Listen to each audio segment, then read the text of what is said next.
Hello friends, welcome to my channel Panchphoron. আজকে আমি আপনাদের জন্য বানাবো খুবই সিম্পল একটা রেসিপি, ম্যাঙ্গো সালসা। তো চলুন শুরু করি। ম্যাঙ্গো সালসা বানানোর জন্য আমি এখানে 4টে আম নিয়ে নিয়েছি, এরকম সাইজের পাকা আম। আমি এখানে একটা কাঁচা লঙ্কা ছোটো ছোটো করে কেটে রেখেছি, আর একটু ধনেপাতা নিয়েছি, একটা পেঁয়াজ ছোটো স্লাইস করে কাটা, এখানে আমার আছে একটা টমেটো ছোটো ছোটো পিস করা, আর এখানে আমি নিয়েছি অর্ধেক বেদানা, পোমোগ্রানেট অর্ধেক। তো আমি এখানে নিয়েছি অর্ধেক লেবুর রস, পাতিলেবুর রস, আর এখানে নিয়েছি হাফ টেবিল স্পুন বিট নুন। তো চলুন শুরু করি। প্রথমে আমি আমগুলোর খোসাটাকে ছাড়িয়ে নেব।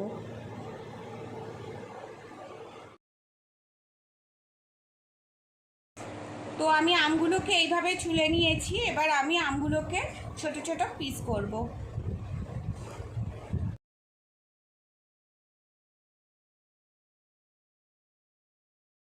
আমি আমগুলোকে এরকম ছোট ছোট করে করে পিস করে নিয়েছি। এবার আমি একটা এরকম বোল নিয়ে নিলাম। তো আমের পিসগুলোকে আমি বোলের মধ্যে দিয়ে দিচ্ছি। আমি আমগুলোকে এর মধ্যে নিয়ে নিয়েছি। এবারে আমি এর মধ্যে দিয়ে দিচ্ছি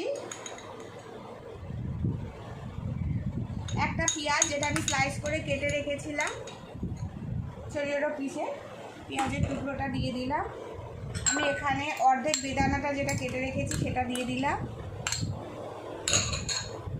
একটা টমেটো যেটা আমি ছোটো ছোটো করে পিস করে কেটে রেখেছি আমি সেটা দিয়ে দিচ্ছি। ধনে পাতা কুচোনো,